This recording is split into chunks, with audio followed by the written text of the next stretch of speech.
한국 기술, 설계도만 넘겨받으면 금방 따라잡지. 이 오만한 확신은 결국 브라질 조선업의 붕괴와 정권 몰락으로 이어졌습니다. 브라질은 대규모 유전을 발견해 시추선 28척을 발주합니다. 조건은 분명했습니다. 한국 핵심 기술 이전. 배는 반드시 브라질 현지 조선소에서 건조할 것. 그러나 숙련 인력과 부품 공급망이 없던 브라질. 5년이 지나도록 단 한 척의 배도 완성하지 못했습니다. 사업을 주도한 공기업은 8조 원의 부채를 남기고 파산. 이 실패는 비자금 스캔들로 번져 결국 대통령 탄핵이라는 정치적 붕괴로 이어졌습니다. 반면 브라질에서 5년간 완성하지 못했던 그 선체들은 한국으로 옮겨진 뒤 불과 몇 달 만에 정상적인 선박으로 완공됐습니다. 이 기술의 격차는 어떻게 한 나라의 운명을 갈랐을까요? 오늘 그 참혹했던 5년의 기록을 추적합니다. 어디서 듣고 계신가요? 구독과 좋아요 잊지 마세요. 안녕하세요. 저는 마이클 로렌츠입니다. 국제에너지인프라 투자기관에서 프로젝트 감사관으로 일하고 있어요. 브라질 심해에서 발견된 초대형 유전, 그 이름도 낯선 프리솔트. 유전 프로젝트 현장으로 향하는 비행기 안에서 서류 뭉치를 펼쳐들었을 때 저는 숫자에 압도당했습니다. 해저 5,000m 아래 암염층 밑에 묻혀있던 석유가 수백억 배럴 규모로 확인됐다는 보고서였죠. 브라질은 하룻밤 사이에 세계 에너지 시장의 판도를 뒤흔들 카드를 손에 쥔 셈이었습니다. 리우데자네이루 공항에 내렸을 때 느껴진 건 뜨거운 열기만이 아니었어요. 도시 전체가 들떠 있었습니다. 택시를 탔는데 운전기사가 라디오 볼륨을 높이며 흥분된 목소리로 떠들어댔죠. 브라질이 이제 중동 국가들처럼 석유로 부자가 된다고 일자리가 수십만 개씩 쏟아질 거라고요. 저는 창밖을 바라보며 그저 듣고만 있었습니다. 감사관인 저에게 필요한 건 숫자와 데이터였지 흥분이나 기대 같은 감정은 아니었으니까요. 호텔에 짐을 풀고 첫 미팅 장소로 향했을 때 브라질 정부 관계자들의 분위기는 제 예상보다 훨씬 더 고조돼 있었어요. 회의실 벽면 한쪽에 걸린 대형 스크린에는 프리솔트 유전 개발 계획이 상세하게 펼쳐져 있었죠. 시추선 28척, 생산 플랫폼 수십 기, 파이프라인 수천 킬로미터. 투자 규모만 수백억 달러에 달하는 프로젝트였습니다. 저는 노트에 메모를 하면서 숫자들을 검토했어요. 규모는 압도적이었지만 일정은 지나치게 공격적이었고 리스크 항목들은 예상보다 간략하게 정리돼 있었습니다. 브라질 측 책임자 카를로스 바에투가 발표를 이어가는 동안 저는 뭔가 이상한 지점을 포착했어요. 그는 에너지 개발 이야기만 하는 게 아니었습니다. 조선업을 꺼냈죠. 시추선을 만드는 기술, 플랫폼을 건조하는 능력을 브라질이 확보해야 한다고 강조했어요. 저는 펜을 멈추고 그를 바라봤습니다. 자원 개발 프로젝트에서 조선업 육성을 동시에 언급하는 건 흔한 일이 아니었거든요. 카를로스는 스크린을 가리키며 선언했습니다. 브라질은 더 이상 원자재만 파는 나라로 남지 않을 거라고요. 이번 기회에 제조업 기술까지 손에 넣겠다고 했죠. 한국, 일본, 유럽의 조선 기술을 흡수해서 브라질을 조선 강국으로 만들겠다는 거였어요. 회의실 안 브라질 관료들은 고개를 끄덕이며 박수까지 쳤습니다. 저는 그 순간 묘한 위화감을 느꼈어요. 야심은 좋지만 조선업이 그렇게 단순한 산업인가 하는 의문이 들었거든요. 회의가 끝나고 복도로 나왔을 때 동료 감사관 한 명이 제게 다가와 낮은 목소리로 물었습니다. 저 계획이 현실적으로 보이냐고요. 저는 잠시 생각했어요. 자원은 있었습니다. 자금도 확보할 수 있었죠. 하지만 기술은 달랐어요. 조선업은 수십 년간 쌓아온 노하우가 필요한 분야였으니까요. 저는 고개를 저으며 대답했습니다. 숫자상으로는 가능해 보이지만 변수가 너무 많다고요. 동료는 쓴웃음을 지으며 말했죠. 브라질 정부는 이미 결정을 내렸고 우리는 그저 감시하는 역할일 뿐이라고요. 다음 날 저는 브라질리아로 이동했습니다. 대통령궁 근처 정부청사에서 고위 관료들과의 추가 미팅이 잡혀 있었거든요. 그곳 분위기는 리우보다 더 뜨겁게 달아올라 있었어요. 복도 곳곳에 붙은 포스터들에는 브라질의 새로운 미래가 선전되고 있었습니다. 석유 굴착 장비 옆에 브라질 국기가 펄럭이는 이미지, 일자리 창출 수십만 개라는 문구, 경제 성장률 전망치들이 빼곡했죠. 저는 그 포스터들을 지나치며 생각했습니다. 이건 단순한 프로젝트가 아니라 정치적 캠페인이구나 하고요. 회의실에 들어서자 장관급 인사들이 이미 자리하고 있었어요. 카를로스도 그 자리에 있었습니다. 그는 저를 보자 환한 미소를 지으며 악수를 청했죠. 저는 그의 손을 잡으며 그의 눈빛을 관찰했어요. 확신에 차 있었습니다. 흔들림이 전혀 없었죠. 그는 제게 자리를 권하며 말했습니다. 마이클, 당신이 이 프로젝트의 성공을 지켜보게 될 거라고요. 브라질이 어떻게 불가능을 가능으로 만드는지 직접 확인하게 될 거라고 했어요. 회의가 시작되자 카를로스는 프레젠테이션을 이어갔습니다. 화면에는 브라질 해안 지도가 떴고 여러 지점에 조선소 건설 예정지가 표시돼 있었어요. 저는 손을 들어 질문했습니다. 브라질의 대형 조선소 운영 경험이 있냐고요. 카를로스는 잠시 멈칫했지만 곧 자신 있게 대답했죠. 아직은 없지만 곧 만들 거라고, 세계 최고 수준의 조선소를 브라질 땅에 세울 거라고 말했습니다. 저는 자료를 넘기며 또 다른 질문을 던졌어요. 숙련된 조선 인력은 어떻게 확보할 계획이냐고요. 카를로스는 웃으며 대답했습니다. 교육하면 된다고요. 브라질 사람들은 배우는 속도가 빠르다고, 몇 년이면 충분하다고 했죠. 저는 메모를 하면서도 속으로 생각했습니다. 조선업을 너무 단순하게 보고 있구나 하고요. 다른 관료 한 명이 발언했습니다. 이번 프로젝트로 브라질에 일자리가 수십만 개 생기며 조선소 주변에 새로운 도시가 만들어질 거라고 흥분된 목소리로 말했어요. 또 다른 관료는 브라질이 라틴 아메리카의 조선 허브가 될 거라고, 한국과 일본을 따라잡을 거라고 맞장구 쳤죠. 저는 그들의 얼굴을 하나하나 바라봤습니다. 모두 진심이었어요. 정말로 믿고 있었죠. 기술을 가져올 수 있다고, 몇 년 안에 조선 강국이 될 수 있다고 생각하는 듯 했습니다. 회의가 끝나고 엘리베이터를 타고 내려오는 동안 저는 창밖으로 보이는 브라질리아 시내를 바라봤어요.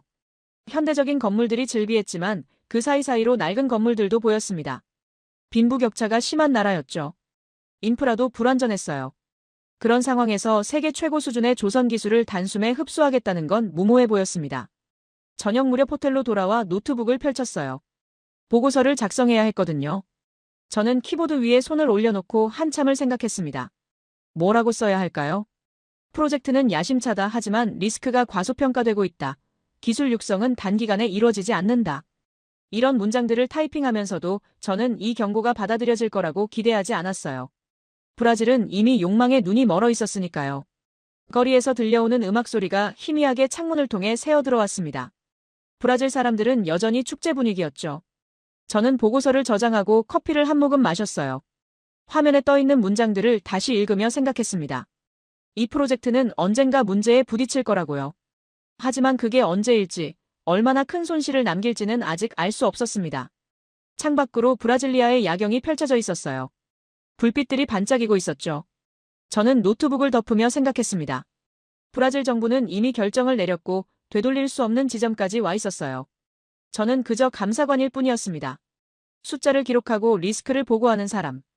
브라질의 야심이 어디까지 갈지, 그 끝에서 무엇을 마주하게 될지는 시간만이 알려줄 일이었죠.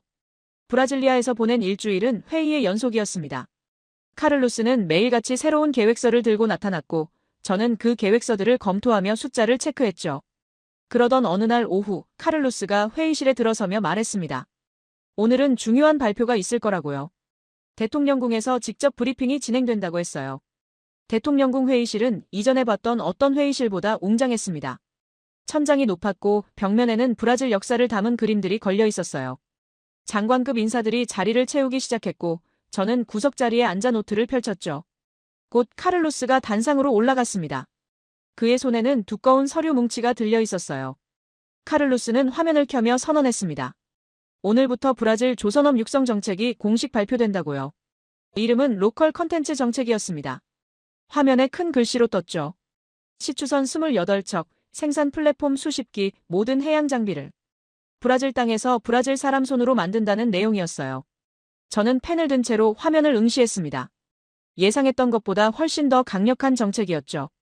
카를로스는 계속해서 설명했습니다. 외국 조선사들이 브라질에서 배를 건조하려면 현지 부품 사용률을 65% 이상 맞춰야 한다고요.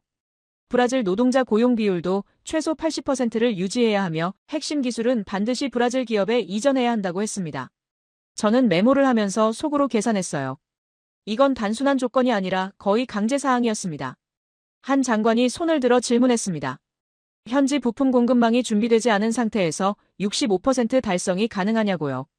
카를로스는 자신있게 대답했죠. 공급망은 만들면 된다고, 수요가 생기면 공급은 자연스럽게 따라온다고 말했어요. 저는 펜을 멈추고 그를 바라봤습니다. 조선업 부품 공급망이 하루아침에 만들어지는 게 아니라는 걸 모르는 듯했죠. 카를로스는 프레젠테이션을 이어갔습니다. 브라질 해안에 조선소 3곳을 건설할 계획이라고 했어요. 리우데자네이루 근처 한 곳, 상파울루 해안 한 곳, 북동부 지역 한 곳. 각 조선소마다 도크를 파고 크레인을 세우고 용접 시설을 갖출 거라고 설명했죠. 화면에는 조감도가 떴습니다. 멋져 보였어요. 하지만 저는 그 조감도 뒤에 숨은 현실을 생각했습니다. 건물을 짓는 건 쉽죠. 문제는 그 안에서 일할 사람들이었어요. 회의가 잠시 쉬는 시간이 주어졌을 때 저는 복도로 나와 커피를 마셨습니다. 다른 참석자들은 흥분된 목소리로 이야기를 나누고 있었어요. 브라질이 드디어 제조 강국으로 도약한다고 일자리가 쏟아질 거라고들 했죠. 저는 커피를 홀짝이며 그들의 대화를 들었습니다. 아무도 기술 난이도에 대해 언급하지 않았어요. 회의가 재개되자 카를로스는 더욱 구체적인 내용으로 들어갔습니다. 외국 조선사들과의 계약 조건이었어요. 설계도 이전, 공정 매뉴얼 제공, 기술 교육 프로그램 운영. 모든 게 계약서에 명시될 거라고 했죠. 저는 손을 들어 질문했습니다. 기술 이전이 계약서만으로 보장되느냐고요. 카를로스는 잠시 저를 바라보다 대답했습니다. 물론이라고요. 법적 구속력이 있으니 문제 없다고 했어요. 저는 한 번 더 질문했습니다. 조선 기술은 문서화된 지식만으로 전달되지 않는다고 숙련공들의 손끝에서 나오는 노하우가 핵심이라고 말했죠. 카를로스는 미소를 지으며 대답했습니다. 그것도 배우면 된다고요. 브라질 노동자들은 배우는 속도가 빠르다고 몇 년이면 충분하다고 했어요. 저는 더 이상 말하지 않았습니다.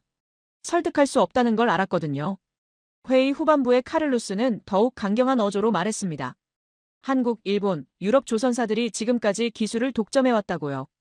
그들은 높은 가격을 받으면서도 기술은 절대 넘겨주지 않았다고 했죠. 하지만 이제는 다르다고 브라질이 주도권을 쥐고 있다고 선언했습니다. 회의실 안 관료들이 박수를 쳤어요. 저는 박수를 치지 않았습니다. 카를로스는 화면을 넘기며 말했습니다. 이번 기회에 기술 독점을 끝낼 거라고요. 브라질은 더 이상 완제품만 사는 나라가 아니라 직접 만드는 나라가 될 거라고 했죠. 그의 목소리에는 확신이 가득했습니다. 저는 그 확신이 어디서 오는지 이해할 수 없었어요. 조선업을 단순한 제조업 정도로 생각하는 듯 했거든요. 회의가 끝나고 저는 자료를 정리하며 카를로스에게 다가갔습니다. 조용히 물었어요. 정말로 몇 년 안에 가능하다고 생각하느냐고요. 카를로스는 저를 똑바로 바라보며 대답했습니다. 마이클, 당신은 숫자만 본다고요. 하지만 정치는 다르다고 의지만 있으면 불가능은 없다고 말했죠. 저는 고개를 끄덕이며 물러났습니다. 더 이상 할 말이 없었어요. 호텔로 돌아오는 택시 안에서 저는 창밖을 바라봤습니다. 브라질리아 거리는 여전히 활기찼어요. 사람들은 웃고 있었고 가게들은 불을 밝히고 있었죠. 하지만 저는 불안했습니다. 로컬 컨텐츠 정책은 종이 위에서는 완벽해 보였어요. 하지만 현실에서는 수많은 변수가 기다리고 있었죠. 그날 밤 저는 보고서를 작성했습니다. 로컬 컨텐츠 정책의 목표는 야심차지만 실행 가능성에 대한 우려가 크다고 썼어요. 부품 공급망 미비, 숙련 인력 부족, 기술 이전의 한계. 이런 항목들을 나열했죠. 하지만 보고서를 저장하면서도 저는 알고 있었습니다. 이 경고는 받아들여지지 않을 거라고요. 다음 날 아침 카를로스에게서 전화가 왔습니다. 오늘 오후에 기자회견이 있다고 함께 가자고 했어요. 저는 동의했습니다. 기자회견장은 사람들로 가득했죠. 카메라 플래시가 터졌고 기자들은 질문을 쏟아냈어요. 카를로스는 자신있게 대답했습니다. 브라질이 조선 강국이 될 거라고 5년 안에 한국을 따라잡을 거라고 선언했죠. 기자 한 명이 질문했습니다. 기술 격차를 어떻게 극복할 거냐고요. 카를로스는 웃으며 대답했어요. 기술은 공장만 있으면 따라온다고 설계도와 매뉴얼만 있으면 누구나 만들 수 있다고 말했죠. 저는 뒤쪽 자리에서 그 말을 들으며 한숨을 쉬었습니다. 조선업을 내고 조립 정도로 생각하는 듯 했어요. 또 다른 기자가 물었습니다. 외국 조선사들이 정말 기술을 넘겨줄 거냐고요. 카를로스는 단호하게 대답했죠. 계약서에 명시할 거라고 법적 강제력이 있으니 문제 없다고 했어요. 기자들은 메모를 했고 카메라는 계속 돌아갔습니다. 저는 그 광경을 바라보며 생각했어요. 이건 프로젝트가 아니라 쇼구나 하고요. 기자회견이 끝나고 저는 카를로스와 함께 밖으로 나왔습니다. 그는 흥분한 표정으로 말했어요. 잘 됐다고 국민들이 환호할 거라고요. 저는 조용히 물었습니다. 정말로 외국 조선사들이 이 조건을 받아들일 거라고 생각하냐고요. 카를로스는 어깨를 으쓱하며 대답했죠. 받아들일 수밖에 없다고 브라질 시장이 너무 크니까요. 저는 고개를 끄덕였지만 속으로는 동의하지 않았습니다. 조선사들은 기술이 생명이라는 걸 알고 있었어요. 그걸 쉽게 넘겨주지 않을 거였죠. 하지만 브라질은 이미 결정을 내렸습니다. 되돌릴 수 없었어요. 그날 저녁 호텔방에서 저는 뉴스를 켰습니다. 로컬 컨텐츠 정책이 헤드라인을 장식하고 있었어요. 앵커는 흥분된 목소리로 브라질의 새로운 미래를 이야기했죠. 일자리, 경제 성장, 기술 독립. 모든 게 장밋빛이었습니다. 저는 텔레비전을 끄고 창밖을 바라봤어요. 브라질리아의 밤하늘에는 별이 보였습니다. 저는 그 별들을 바라보며 생각했죠. 브라질은 기술을 물건처럼 생각하고 있다고요. 사고 팔 수 있는 상품처럼요. 하지만 기술은 그런 게 아니었습니다. 시간과 실패 속에서 쌓이는 거였죠. 브라질은 그걸 이해하지 못하고 있었어요. 아니, 이해하고 싶지 않았는지도 몰랐습니다. 로컬 컨텐츠 정책이 발표되고 한 달쯤 지났을 때 저는 리우데자네이루 본부로 다시 불려갔습니다. 카를로스가 급하게 연락을 해왔어요. 조선사들의 제안서가 들어오기 시작했다고 검토 회의에 참석해달라고 했죠. 저는 짐을 싸며 생각했습니다. 정말로 누군가 저 조건을 받아들였구나 하고요. 회의실에 도착했을 때 테이블 위에는 서류 더미가 쌓여 있었습니다. 한국, 일본, 싱가포르, 중국, 유럽 조선사들의 제안서였어요. 저는 그 서류들을 하나하나 넘기며 놀랐습니다. 예상보다 훨씬 많은 회사들이 관심을 보이고 있었거든요. 카를로스는 만족스러운 표정으로 말했죠. 봤냐고 세계가 브라질을 주목하고 있다고요. 하지만 제안서들을 자세히 읽어보니 뭔가 이상했습니다. 대부분의 회사들이 조건부 참여 의사를 밝히고 있었어요. 브라질 현지 건조는 가능하지만 부품 국산화율은 조정이 필요하다거나 기술 이전 범위를 재협의하자는 식이었죠. 저는 카를로스에게 말했습니다. 완전히 조건을 수용한 회사는 없다고요. 카를로스는 손을 흔들며 대답했어요. 협상하면 된다고 결국 다들 받아들일 거라고 했습니다. 다음 주부터 조선사 미팅이 시작됐습니다. 일본 조선사가 먼저 왔어요. 그들은 정중했지만 단호했죠. 현지 건조는 가능하나 핵심 부품은 일본에서 가져와야 한다고, 용접 품질 관리는 일본 기술자가 담당해야 한다고 말했습니다. 카를로스는 고개를 저었어요. 그건 로컬 컨텐츠 정책에 맞지 않는다고 했죠. 일본 조선사 대표는 침묵했고 회의는 어색하게 끝났습니다. 싱가포르 조선사는 더 솔직했습니다. 브라질 조선소 인프라가 준비되지 않은 상태에서 시추선을 건조하는 건 리스크가 너무 크다고 말했어요. 최소 5년은 준비 기간이 필요하다고 했죠. 카를로스는 발끈했습니다. 5년이나 기다릴 수 없다고, 2년 안에 첫 배를 진수해야 한다고 목소리를 높였어요. 싱가포르 측은 난처한 표정을 지었고 결국 자리에서 일어났습니다. 유럽 조선사들도 비슷했습니다. 기술적으로는 가능하지만 경제성이 맞지 않는다고, 브라질에서 건조하면 비용이 2배 이상 들 거라고 계산서를 보여줬어요. 카를로스는 그 계산서를 밀어내며 말했죠. 비용은 브라질이 감수한다고, 중요한 건 기술 이전이라고요. 유럽 측은 고개를 가로저었습니다. 기술 이전과 비용 증가는 별개 문제라고 했어요. 일주일 동안 여러 회사를 만났지만 결과는 신통치 않았습니다. 모두가 조건을 완화해달라고 요구했고 카를로스는 단 한치도 양보하지 않았어요. 저는 회의가 끝날 때마다 카를로스에게 조언했습니다. 조건을 조금 유연하게 가져가는 게 어떻겠냐고요. 카를로스는 단호했죠. 브라질이 원하는 건 기술이라고, 타협은 없다고 말했습니다. 그러던 어느 날 한국 조선사 대표단이 도착했습니다. 저는 공항에서 그들을 처음 봤어요. 다른 나라 대표단보다 인원이 많았고 서류 가방도 두툼했죠. 카를로스는 그들을 맞이하며 말했습니다. 한국이 이번 프로젝트의 핵심이 될 거라고요. 저는 한국 대표단의 표정을 살폈습니다. 조심스러웠지만 거부감은 보이지 않았어요. 다음 날 회의실에서 한국 측 프레젠테이션이 시작됐습니다. 그들은 준비를 철저히 해왔어요. 브라질 조선소 건설 계획, 인력 교육 프로그램, 부품 공급망 구축 방안까지 모두 담겨 있었죠.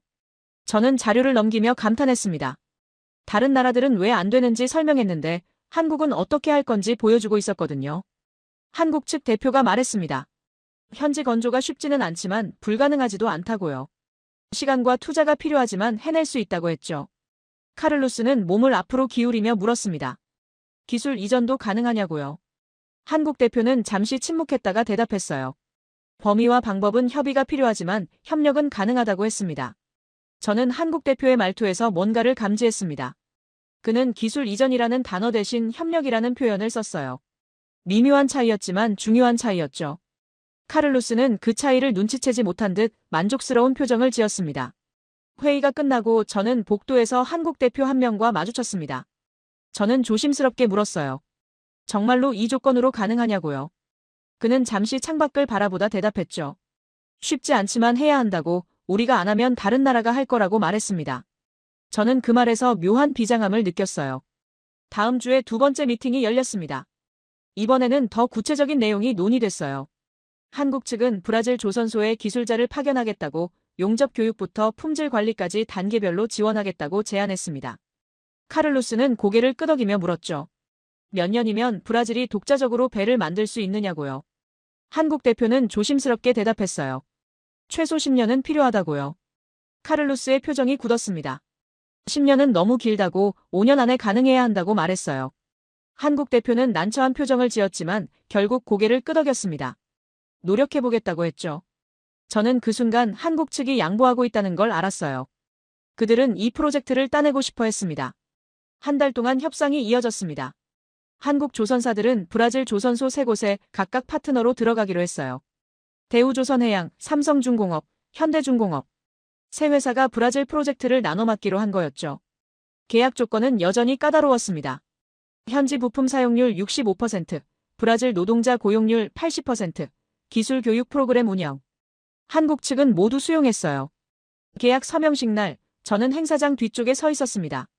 카를로스와 한국 조선사 대표들이 악수를 나누고 있었어요. 플래시가 터졌고 박수 소리가 울렸죠.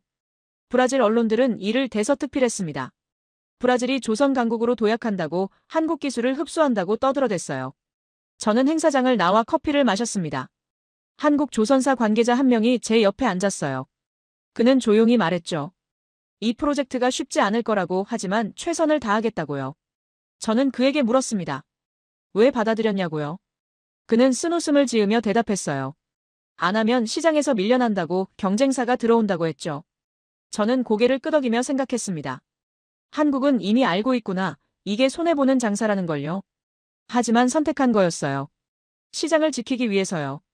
저는 커피를 마시며 창밖을 바라봤습니다. 브라질은 승리했다고 생각하고 있었죠. 하지만 한국은 이미 손해를 감수하고 들어온 상태였어요. 그날 밤 호텔방에서 저는 보고서를 작성했습니다. 한국 조선사들이 계약을 체결했다고 하지만 프로젝트 리스크가 매우 높다고 썼어요. 현지 건조 조건, 짧은 공기, 기술 이전 압박. 모든 게 불안 요소였죠. 저는 보고서를 저장하며 생각했습니다. 이제 시작이구나 하고요. 창밖으로 리우데자네이루의 야경이 보였습니다. 코파카바나 해변의 불빛들이 반짝이고 있었어요. 저는 그 불빛들을 바라보며 생각했죠. 브라질은 기술을 손에 넣었다고 믿고 있었습니다. 하지만 기술은 계약서에 있는 게 아니었어요. 현장에 있었죠. 그리고 그 현장은 곧 시작될 예정이었습니다. 계약 체결 후 6개월이 지났을 때 저는 브라질 북동부 조선소 건설 현장으로 날아갔습니다. 진척 상황을 확인해달라는 카를로스가 직접 요청이 있었죠. 비행기에서 내려다본 조선소 부지는 인상적이었습니다. 거대한 크레인이 세워져 있었고 도크가 파여 있었죠. 겉으로 보기엔 제대로 된 조선소 같았어요. 현장에 도착했을 때 한국인 엔지니어 한 명이 저를 맞이했습니다. 박준호라고 자신을 소개했어요. 그는 이곳 현장 총괄을 맡고 있었죠. 저는 그에게 물었습니다. 어떻게 진행되고 있냐고요. 박준호는 잠시 망설이다 대답했어요. 어렵다고 예상보다 훨씬 어렵다고 했습니다. 우리는 조선소 안으로 걸어 들어갔습니다. 거대한 철판들이 쌓여 있었고 용접 장비들이 곳곳에 놓여 있었어요. 하지만 뭔가 이상했습니다. 한국 조선소에서 봤던 그 분주함이 없었죠. 작업자들은 있었지만 움직임이 느렸고 여기저기서 사람들이 모여서서 이야기만 나누고 있었어요. 박준호가 한 작업장으로 저를 안내했습니다. 브라질 용접공들이 철판을 붙이는 작업을 하고 있었어요. 저는 그들을 지켜봤습니다. 용접봉을 잡는 손이 떨렸고 불꽃이 일정하지 않았죠. 한참을 보고 있는데 한국인 감독관이 다가와 작업을 멈추게 했어요. 용접선이 삐뚤어졌다는 거였습니다. 박준호가 제게 조용히 말했습니다. 저 작업을 한국에서 하면 1시간이면 끝난다고요. 하지만 여기서는 하루 종일 걸린다고 했죠. 그나마도 분량이 나와서 다시 해야 한다고요. 저는 용접선을 가까이서 살펴봤습니다. 울퉁불퉁했어요. 이걸로는 심해 압력을 견딜 수 없었죠.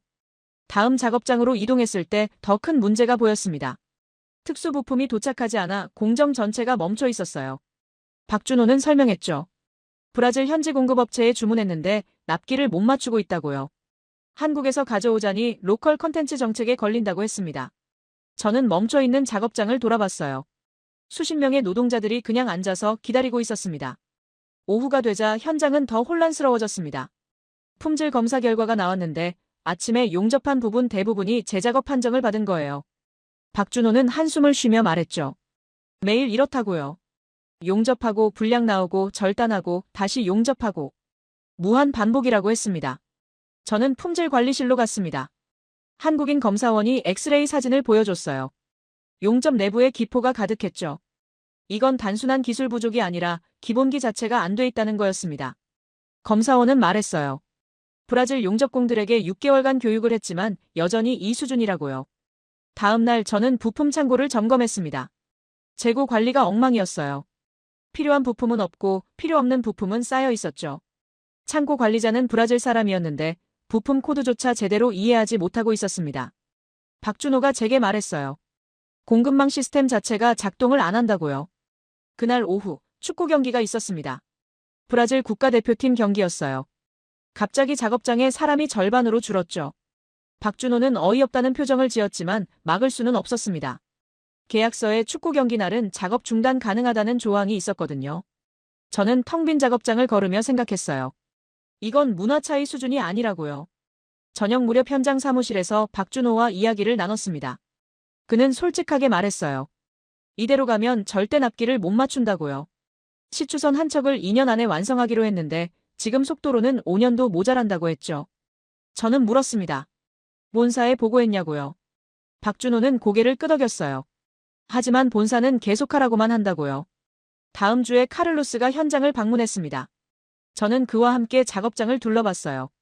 박준호가 상황을 설명했지만 카를로스는 심각하게 받아들이지 않는 듯 했습니다. 그는 말했죠. 시간이 해결해 줄 거라고, 브라질 노동자들이 적응하면 괜찮아질 거라고요. 박준호가 용접 불량률 데이터를 보여줬습니다. 70%가 재작업이었어요. 카를로스는 서류를 훑어보더니 물었죠. 한국 기술자들이 제대로 가르치지 않는 거 아니냐고요. 박준호의 얼굴이 굳었습니다. 저는 그 순간 분위기가 이상하게 흐르는 걸 느꼈어요. 카를로스는 계속 말했습니다.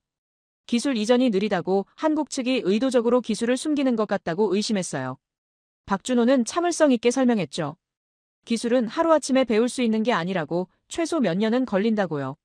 하지만 카를로스는 받아들이지 않았습니다. 저는 회의 후에 박준호를 따로 만났습니다. 그는 지쳐 보였어요. 제게 말했죠. 매일같이 브라질 측에서 왜 진도가 안 나가냐고 압박한다고요. 하지만 현실적으로 불가능하다고, 숙련공이 없는데 어떻게 배를 만드냐고 했습니다. 저는 그에게 물었어요. 그럼 포기해야 하는 거 아니냐고요. 박준호는 고개를 저었습니다. 계약을 했으니 끝까지 해야 한다고 했죠. 다음 달에 저는 다른 조선소 2곳도 방문했습니다. 상황은 똑같았어요. 삼성중공업이 맡은 조선소도 현대중공업이 맡은 조선소도 모두 같은 문제를 겪고 있었죠. 숙련공 부족, 부품 공급망 붕괴, 품질 관리 실패. 세 곳 모두였습니다. 한 현장에서 저는 충격적인 장면을 봤습니다. 완성됐다고 보고된 선체 블록이 검사에서 탈락한 거예요. 용접 불량이 너무 심해서 통째로 폐기 처분됐죠. 수십억 원짜리 철덩어리가 고철이 된 겁니다. 현장 책임자는 말했어요. 이게 처음이 아니라고, 벌써 세 번째라고요. 저는 보고서를 작성하며 깨달았습니다. 브라질은 조선소를 지었지만 조선업을 만들지는 못했다고요. 건물과 장비는 있었어요. 하지만 기술은 없었죠. 설계도는 있었지만 그걸 실현할 손은 없었습니다. 숙련공은 교육으로 만들어지지 않았어요. 시간과 경험으로 만들어지는 거였죠. 어느 날 저녁, 저는 해변을 걸으며 생각했습니다. 브라질 정부는 기술을 물건처럼 생각했다고요. 사서 가져올 수 있는 거라고 믿었죠. 하지만 현장에서 본 진실은 달랐어요. 기술은 사람 안에 있었고 그 사람들은 수십 년간 실패를 반복하며 만들어진 거였습니다. 박준호에게 마지막으로 물었습니다. 정말 이 배를 완성할 수 있냐고요. 그는 한참을 침묵하다 대답했어요. 모르겠다고요. 하지만 포기할 수는 없다고, 한국 조선업의 명예가 걸려 있다고 했죠. 저는 그의 눈빛에서 집요함을 봤습니다. 손해를 보더라도 끝까지 가겠다는 의지였어요. 호텔로 돌아와 저는 긴 보고서를 작성했습니다. 현장은 붕괴 직전이라고, 기술 이전은 실패했다고 썼어요. 브라질의 로컬 컨텐츠 정책은 현실을 무시한 채 숫자만 채우려 했고 그 결과 모든 게 무너지고 있다고 기록했죠. 보고서를 전송하고 나서도 저는 알고 있었습니다. 이 경고도 받아들여지지 않을 거라고요. 창밖으로 조선소의 불빛이 보였습니다. 밤샘 작업이 진행되고 있었어요. 하지만 그 불빛은 희망이 아니었습니다. 절망이었죠. 설계도는 같았지만 결과물은 완전히 달랐어요. 기술은 종이가 아니라 사람 속에 있었고 브라질은 그걸 이해하지 못하고 있었습니다. 현장 붕괴 보고서를 제출하고 1년이 지났습니다. 저는 브라질리아 본부로 다시 소환됐어요. 이번에는 재무 검토 회의였죠. 회의실에 들어섰을 때 테이블 위에는 두꺼운 예산 보고서가 쌓여 있었습니다. 저는 첫 페이지를 펼치는 순간 숨이 막혔어요. 당초 예산 대비 지출이 3배를 넘어서고 있었거든요. 카를로스가 회의를 주재했습니다. 그의 얼굴은 1년 전보다 훨씬 피곤해 보였어요. 그는 보고서를 펼치며 설명했죠. 첫 시추선 완성 목표가 2년이었는데 지금 4년째 접어들었지만 완성률은 60%에 불과하다고요. 저는 계산기를 두드렸습니다. 이 속도면 최소 7년은 걸릴 거였어요. 재무 담당자가 비용 항목을 설명하기 시작했습니다. 제작업 비용이 가장 컸어요. 불량 용접으로 폐기된 철판, 다시 절단하고 재용접하는 인건비, 공정 지연에 따른 추가 비용. 숫자들이 끝도 없이 이어졌죠. 저는 메모를 하면서도 믿기지 않았습니다. 한 척당 원래 계획은 5억 달러였는데 지금은 15억 달러를 넘어서고 있었거든요. 카를로스가 손을 들어 발언을 멈추게 했습니다. 그는 말했어요. 이건 일시적인 문제라고 브라질 노동자들이 적응하면 속도가 빨라질 거라고요. 저는 펜을 내려놓고 그를 바라봤습니다. 1년 전에도 똑같은 말을 들었거든요. 하지만 상황은 나아지지 않았어요. 다음 항목은 부품 비용이었습니다.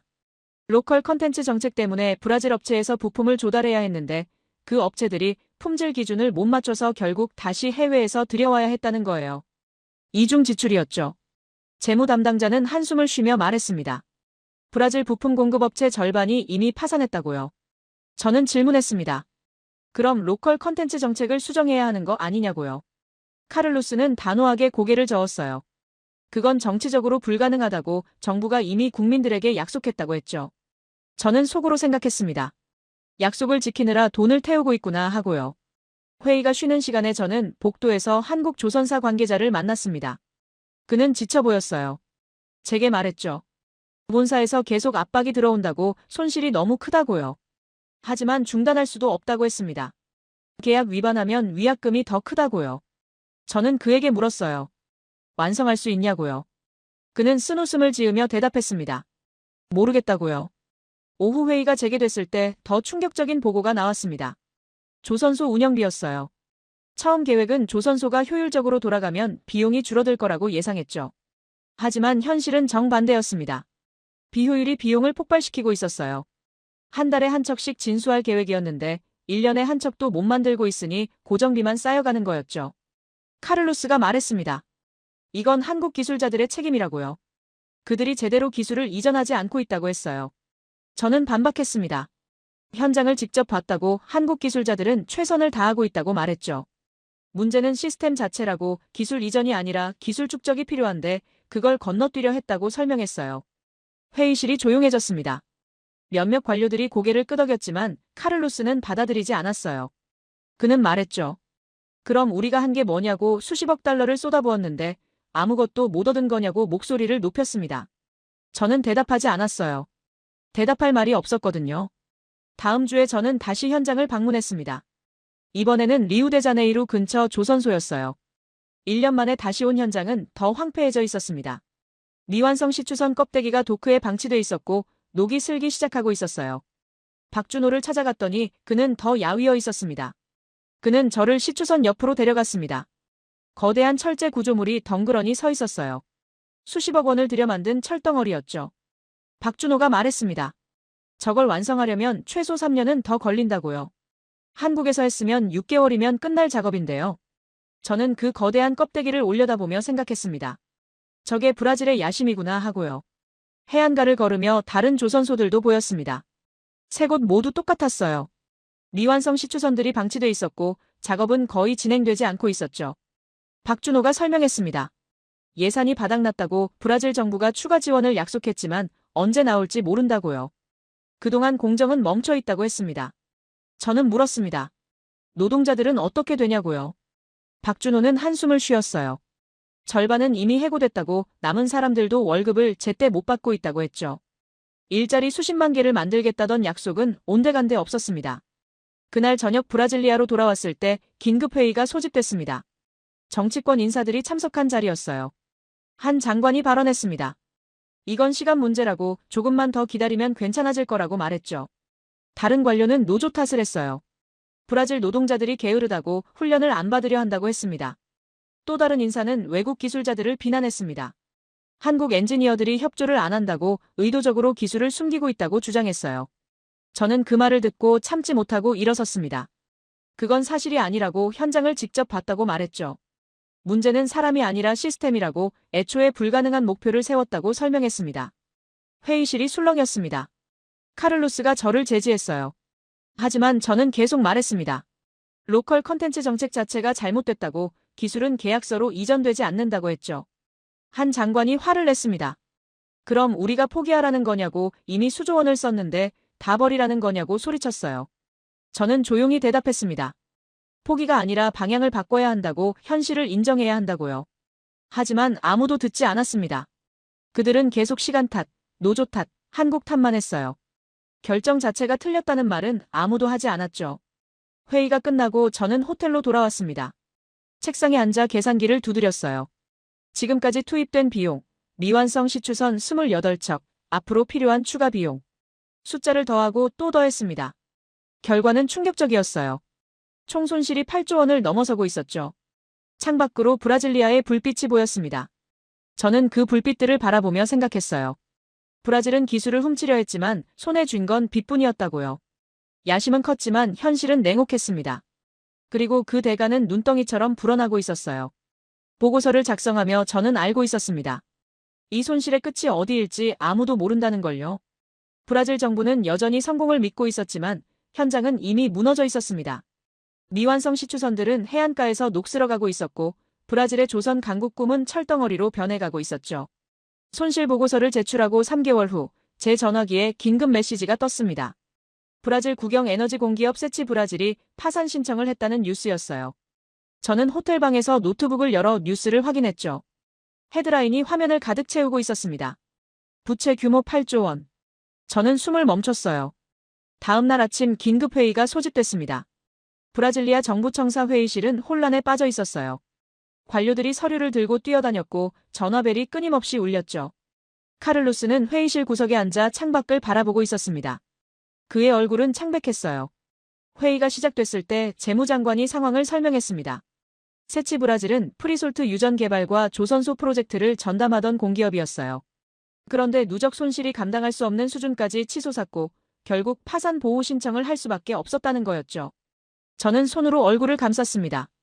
이게 현실이구나 하고요. 장관이 계속 설명했습니다. 조선소 프로젝트가 가장 큰 원인이라고요.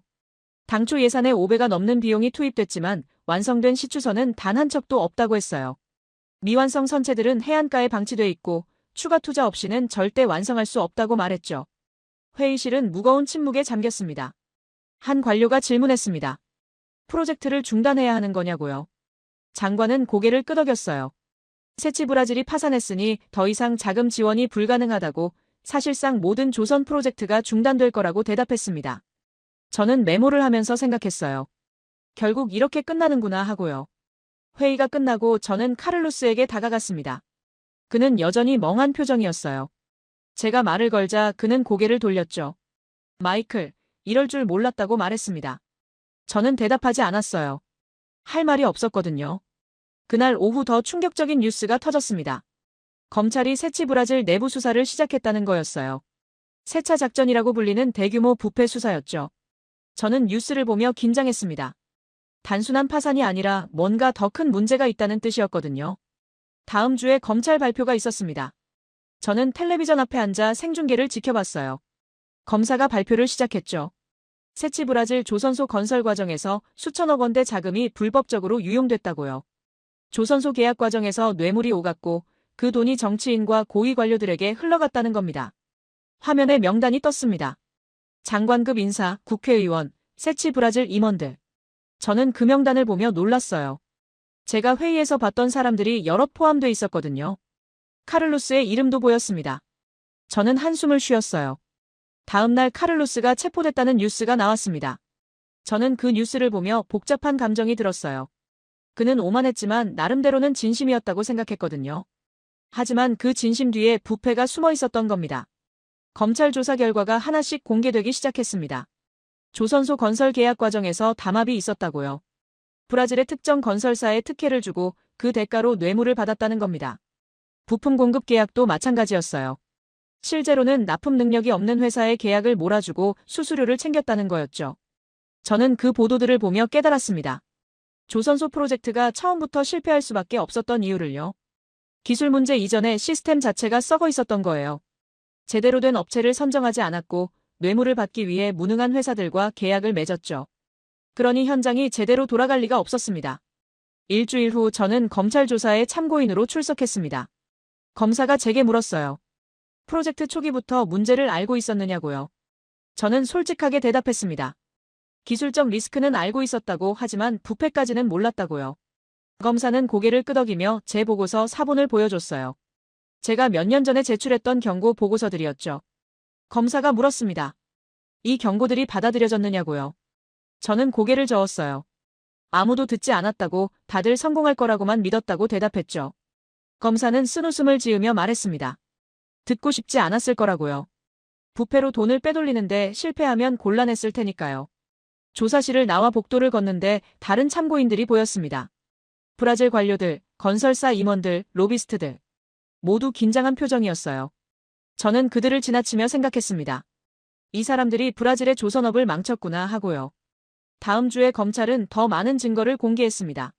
조선소 건설비 중 일부가 해외 비자금 계좌로 빠져나갔다는 거였어요. 정확한 규모는 수천억 원대. 그 돈이면 실제로 숙련공을 교육하고 제대로 된 공급망을 구축할 수 있었죠. 하지만 그 돈은 사라졌고 남은 건 빚뿐이었습니다. 언론이 들끓기 시작했습니다. 매일같이 새로운 폭로가 터져나왔어요. 정치인들의 명품 시계, 해외 부동산, 자녀들의 유학비. 모두 조선소 자금에서 나온 거였죠. 저는 뉴스를 보며 한숨을 쉬었습니다. 브라질 국민들이 얼마나 배신감을 느낄지 상상이 갔거든요. 거리에서는 시위가 시작됐습니다. 사람들이 모여 구호를 외쳤어요. 부패 척결, 책임자 처벌. 저는 호텔 창문으로 그 광경을 지켜봤죠. 몇 년 전만 해도 같은 거리에서 사람들이 조선업 육성을 환호했었는데 이제는 분노하고 있었습니다.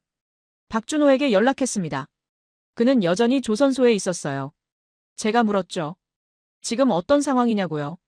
그는 말했습니다. 프로젝트가 완전히 중단됐다고 한국 기술자들 대부분이 철수 준비 중이라고요. 미완성 시추선들은 그대로 방치될 거라고 했어요. 저는 박준호에게 물었습니다. 어떤 기분이냐고요. 그는 한참 침묵하다 대답했죠. 허무하다고요.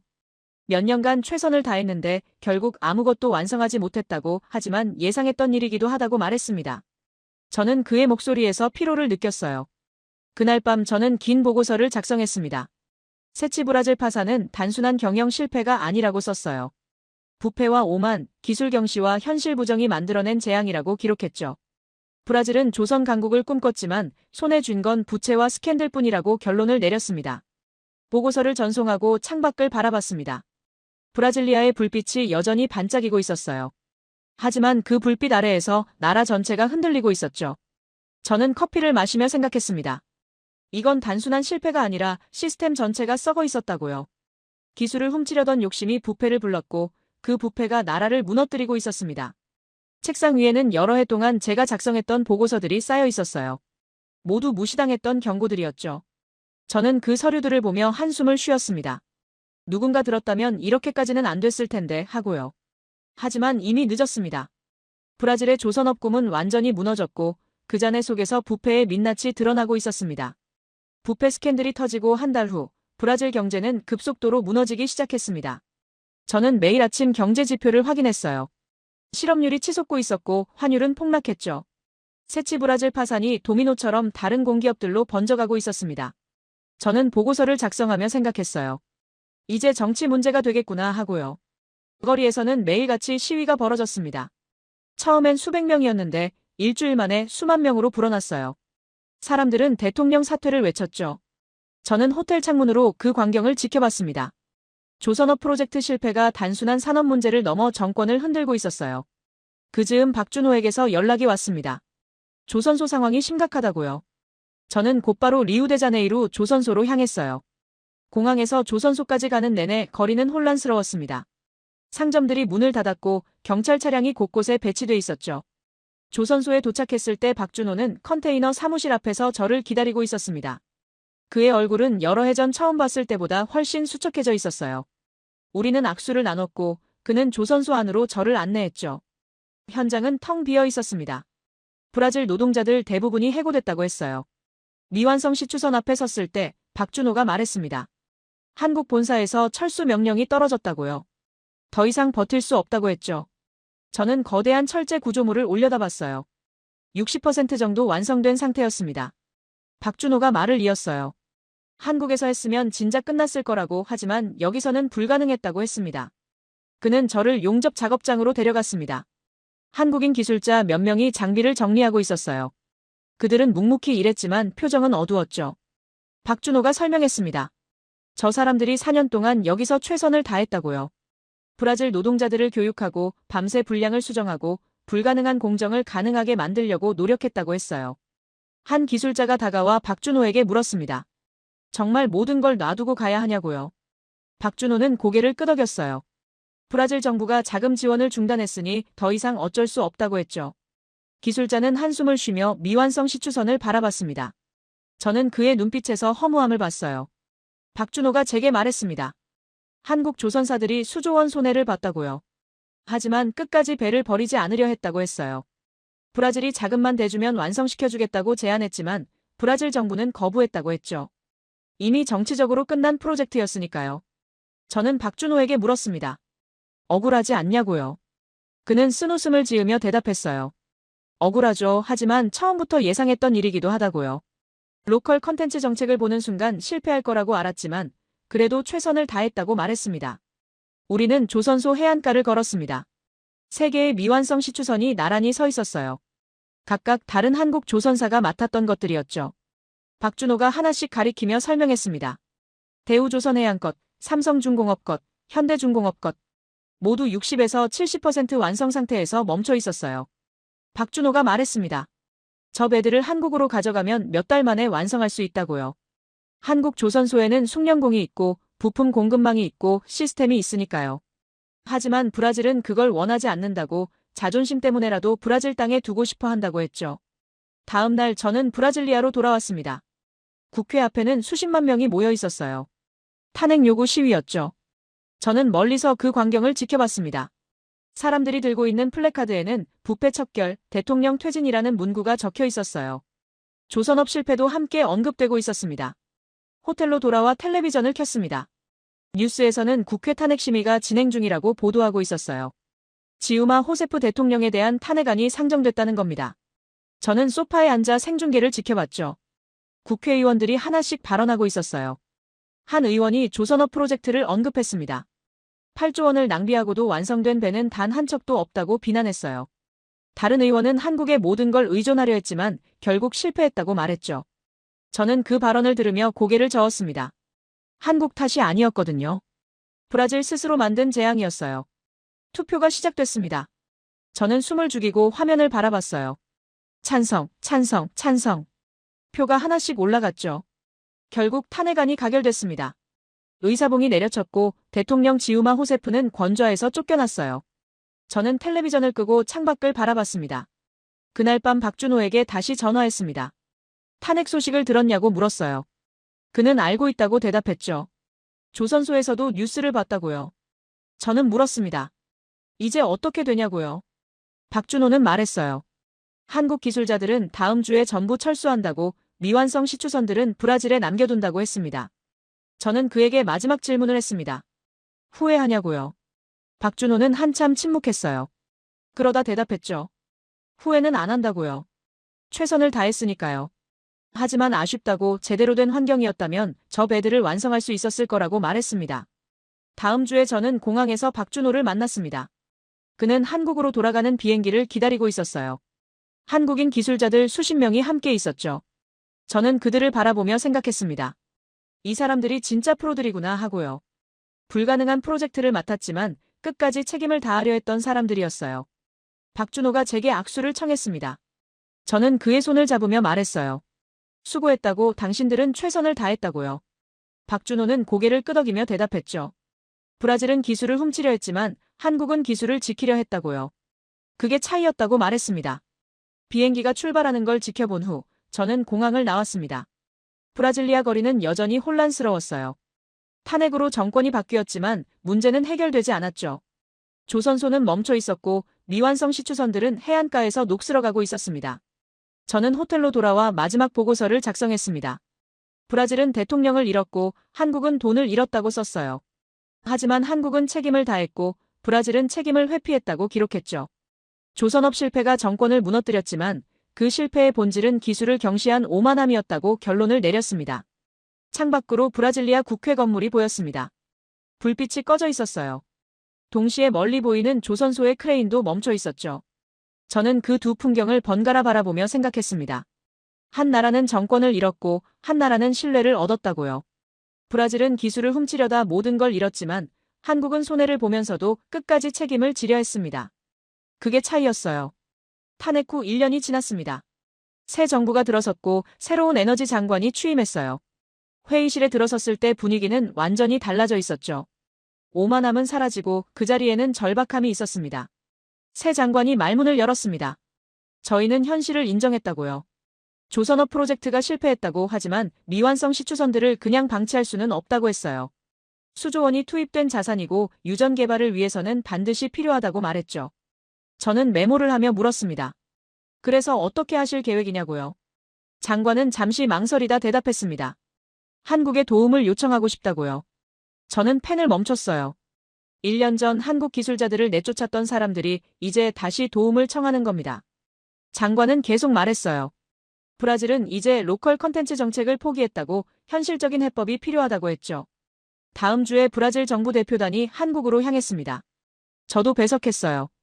인천공항에 내렸을 때 브라질 관료들의 표정은 긴장돼 있었습니다. 몇 년 전 계약 서명식 때와는 완전히 달랐죠. 그때는 자신감이 넘쳤는데 지금은 고개를 숙이고 있었어요. 한국 조선사 본사 회의실에 들어섰을 때 박준호가 앉아 있었습니다. 그는 이제 본사 임원이 돼 있었어요. 브라질 장관이 먼저 입을 열었습니다. 목소리가 떨렸어요. 죄송하다고 그때 브라질이 오만했다고 인정했죠. 그리고 부탁했습니다. 미완성 시추선들을 완성해달라고요. 박준호는 차분하게 물었습니다. 어떤 방식으로 진행하길 원하느냐고요. 브라질 장관은 대답했어요. 한국에서 완성해달라고 브라질 조선소로는 불가능하다는 걸 인정한다고 했죠. 회의실이 조용해졌습니다. 저는 브라질 관료들의 얼굴을 봤어요. 굴욕감과 절박함이 뒤섞여 있었습니다. 브라질 측 재무 담당자가 발언했습니다. 비용은 브라질이 전부 부담하겠다고 한국이 요구하는 조건을 다 받아들이겠다고 말했어요. 그러면서 덧붙였죠. 제발 도와달라고요. 저 배들이 완성되지 않으면 브라질 에너지 산업 전체가 무너진다고 했습니다. 저는 그 순간 브라질이 완전히 항복했다는 걸 알았어요. 박준호는 서류를 펼쳤습니다. 미완성 시추선 3척의 상태 보고서였어요. 그는 설명했죠. 현재 완성률 60에서 70%지만 브라질에서 작업한 부분 대부분이 품질 기준을 못 맞춘다고요. 전부 다시 해야 한다고 말했습니다. 브라질 장관은 고개를 끄덕였어요. 알고 있다고 그래도 해달라고 했죠. 협상이 시작됐습니다. 한국 측은 조건을 제시했어요. 시추선을 한국으로 예인할 것, 모든 작업은 한국 조선소 기준으로 진행할 것, 브라질은 작업 과정에 간섭하지 않을 것. 브라질 측은 모든 조건을 수용했습니다. 저는 그 광경을 보며 놀랐어요. 몇 년 전만 해도 상상할 수 없는 일이었거든요. 계약이 체결됐습니다. 박준호가 마지막으로 말했어요. 우리는 브라질을 비난하지 않겠다고, 다만 최선을 다해 배를 완성하겠다고 했죠. 그 말에 브라질 장관은 고개를 숙였습니다. 감사하다고 한국에 큰 빚을 졌다고 말했어요. 2달 후 저는 부산 조선소에 있었습니다. 브라질에서 예인된 시추선 한 척이 도크에 들어오고 있었어요. 거대한 철제 구조물이 천천히 움직였죠. 박준호가 제 옆에 서서 말했습니다. 저걸 보면 가슴이 아프다고요. 브라질에서 4년 동안 고생한 흔적이 고스란히 남아있다고 했어요. 도크에 시추선이 안착하자 작업이 시작됐습니다. 한국 기술자들이 시추선 안으로 들어갔어요. 검사가 시작됐죠. 박준호가 설명했습니다. 용접 부분 전수 조사를 한다고 불량은 전부 절단하고 다시 한다고 했어요. 저는 그 광경을 지켜봤습니다.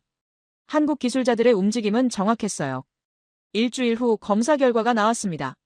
브라질에서 용접한 부분의 80%가 불량 판정을 받았어요. 박준호는 한숨을 쉬며 말했죠. 예상했던 수준이라고요. 다음 날부터 절단 작업이 시작됐습니다. 저는 작업장을 방문했어요. 불꽃이 튀며 철판이 잘려나갔죠. 브라질에서 몇 년 걸려 붙인 용접이 하루 만에 제거되고 있었습니다. 새로운 용접이 시작됐습니다. 저는 한국 용접공을 지켜봤어요. 손놀림이 빨랐고 용접선은 완벽했죠. 박준호가 제게 말했습니다. 저 사람은 20년 경력이라고 브라질 용접공들과는 차원이 다르다고요. 기술은 시간 속에서 쌓인다고 교육으로 만들어지는 게 아니라고 했습니다. 한 달이 지났을 때 놀라운 일이 벌어졌습니다. 브라질에서 1년 넘게 진행되지 않던 공정이 빠르게 진행되기 시작한 거예요. 저는 매주 조선소를 방문하며 그 변화를 지켜봤죠. 부품이 제때 도착했고 작업자들은 정확히 움직였어요. 공정관리 시스템이 작동하고 있었습니다. 박준호가 저를 시추선 내부로 안내했습니다. 파이프들이 정교하게 연결돼 있었고 전기 배선이 깔끔하게 정리돼 있었어요. 그는 설명했죠. 이게 한국 조선업이라고 수십 년간 쌓아온 시스템이라고 말했습니다. 저는 고개를 끄덕였어요. 브라질이 훔치려 했던 건 바로 이거였구나 하고 생각했죠. 석 달째 되던 날 첫 시추선이 완성됐습니다. 저는 진수식에 참석했어요. 브라질 관료들도 와 있었죠. 시추선이 물에 뜨는 순간 브라질 장관은 눈물을 흘렸습니다. 한국 측에 연신 고개를 숙이며 감사하다고 말했어요. 박준호는 담담하게 악수를 받았습니다. 진수식 후 브라질 장관이 제게 다가왔습니다. 마이클, 당신 말이 맞았다고 했어요. 기술은 계약서에 있는 게 아니라 사람 속에 있었다고, 브라질이 그걸 너무 늦게 깨달았다고 말했죠. 저는 대답했습니다. 중요한 건 깨달았다는 거라고, 이제라도 현실을 인정한 게 다행이라고요. 나머지 두 척도 차례로 완성됐습니다. 브라질에서 5년 넘게 못 끝낸 배들이 한국에서는 각각 4개월 만에 완성된 거예요. 저는 그 과정을 모두 기록했습니다. 같은 설계도 같은 자재였지만 결과는 완전히 달랐어요. 차이는 기술이었고 그 기술은 사람들 속에 있었죠. 마지막 배가 브라질로 출항하는 날, 저는 부두에 서 있었습니다.